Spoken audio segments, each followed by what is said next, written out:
Hey, what's going on, everyone? I am back once again with a new video, and I am doing something a little different this time. This one is mostly off the cuff. I have loosely planned out the things I want to talk about here. Um, I want to discuss why the size of Tifa's tatas matters. So, before I get to that part, though, I want to show you something that is really kind of horrific, in my opinion. Some of you may have heard of the new Warriors that Marvel is putting out. Let's go over these new Warriors, shall we? So this is screen time. Fair warning, I don't know what the fuck is going on here, but it's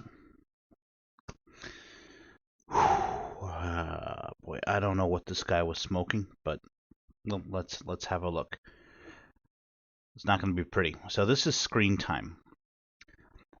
A meme-obsessed super teen whose brain became connected to the internet after becoming exposed to his grandfather's experimental internet gas. What the fuck is this internet gas? How do we go from Avengers Endgame level stuff to this crap? How does this happen? Let's continue reading.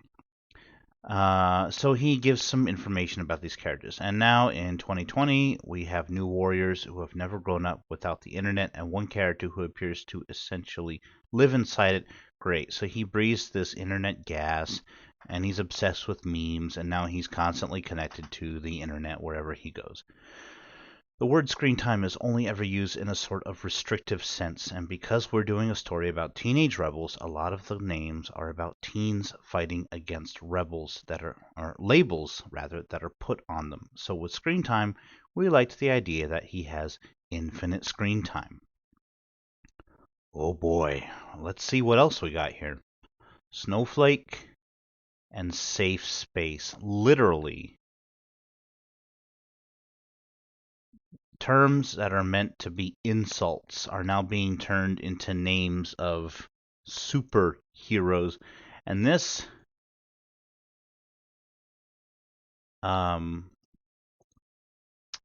my pointer on here. This is Marvel.com. So this is the real deal. This is legitimate. Snowflake and safe space. Let's have a look. Psychic twins. All twins are psychic, but we're psychic-er. What the fuck? What kind of writing is this? Snowflake, a cryokinetic, can materialize snowflake-shaped shuriken projectiles for throwing. Safe Space can materialize pink force fields, but he can't inhabit them himself. The reflex only works if he's protecting others. Going further down, Snowflake is non-binary and goes by they, them. The connotations of the word snowflake in our culture right now are something fragile, and this is a character who is turning it into something sharp. Are you fucking kidding me?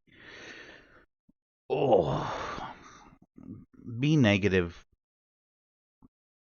almost looks like he could be something okay if done correctly, so I'm just gonna skip right over him. But look at this fat fuck here. What do we got here? Dora the fucking Explorer 2.0 or something? Trailblazer, overweight whale, overweight land whale.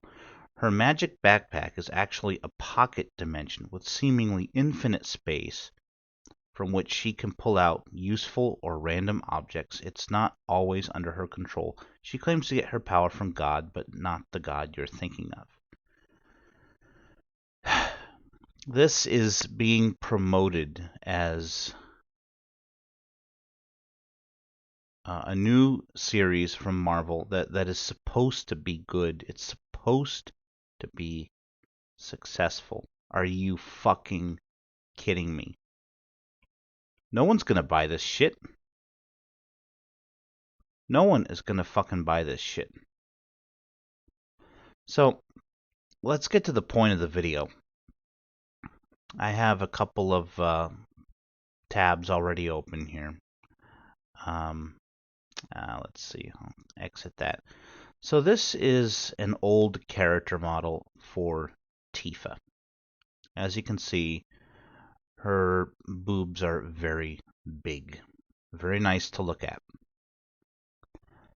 That's what her character model looked like earlier in development. And then we come to here, interview with Tetsuya Nomura. Square Enix has an ethics department, a new interview has revealed, and it advised the Final Fantasy VII Remake team on development. Specifically, this ethics department told the remake developers to restrict Tifa's chest according to comments made by director Tetsuya, that's a misspelling, Nomura, in a new interview with Famitsu. It was necessary to restrict her chest, Nomura says in the interview. For the developers, modernizing Tifa's design meant creating an athletic look complete with abs while retaining her iconic white tank top and black miniskirt outfit. But as the ethics department pointed out, Tifa shouldn't look unnatural during action scenes, so her chest was restricted. This resulted in black underwear and a fitted tank top for the remake. And looking at Tifa now, she doesn't look bad. She doesn't look bad at all. And she's probably one of the most gorgeous women that I've ever seen in a video game. They did a bang-up job on her. She doesn't look bad at all.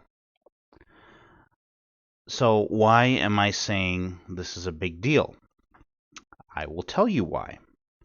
The reason it is a big deal is because this is censorship.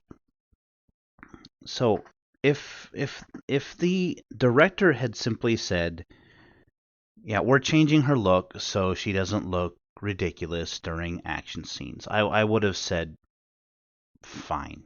You know what? That's fine. I get it. That makes sense to me. But the fact that this change was mandated by the ethics committee is extremely suspicious. Extremely suspicious. The stated purpose of the ethics team at Square Enix is to make sure that game content is appropriate for the markets in which they are released. And this is not a good thing. You might look at it and say, oh, what's the big deal? Whether Tifa has huge tits or big tits but not huge tits, what the fuck does it matter? It's a visual change. It doesn't affect the game. I agree with you. And by all accounts, Final Fantasy VII is a great game. I've been hearing a lot of good things about it. But here's the problem. This censorship is a very slippery slope. Square Enix, Sony, various Japanese companies are slowly starting to absorb the values of the West. Rather than Japanese companies creating Japanese art for Japanese people, they are bending the knee. They are giving in to the perpetually offended, the morally outraged. And there's a reason why I went over the Marvel New Warriors at the beginning. I have some other franchises to throw in there as well. Doctor Who. destroyed. Star Trek, destroyed. Star Wars, destroyed. All co-opted and remade in the name of pushing diversity and social agendas and political correctness. The size of Tifa's tits is admittedly a non-issue, but everything starts somewhere. Square Enix has an ethics committee which determines what content should be in their games with a worldwide audience in mind. This is a scary precedent in my opinion. So who's next? Are Japanese companies now going to be having ethics committees? Are they going to start specifically catering to Western audiences? And there's a reason that Japanese anime and games are taking off like wildfire, whereas before they existed in obscurity. It's because fucking social justice warriors have taken over our entertainment and destroyed it. Japanese entertainment is one of the few bastions of unrestricted and uncensored creativity that we have left. It starts small, but it will snowball. And before we realize what is happening, potentially, we could be seeing the same stuff happen to Japanese entertainment, and that will be a really, really bad day. So yes, the size of Tifa's tits does matter, because pretty soon we could have this in Japan. Not this specifically, but politically correct shit, which is not concerned with telling a good story. It's only concerned with pushing politics and social agendas and meeting diversity quotas at the expense of providing good entertainment. And that's all I have to say on that. Thanks for watching, and have a good day.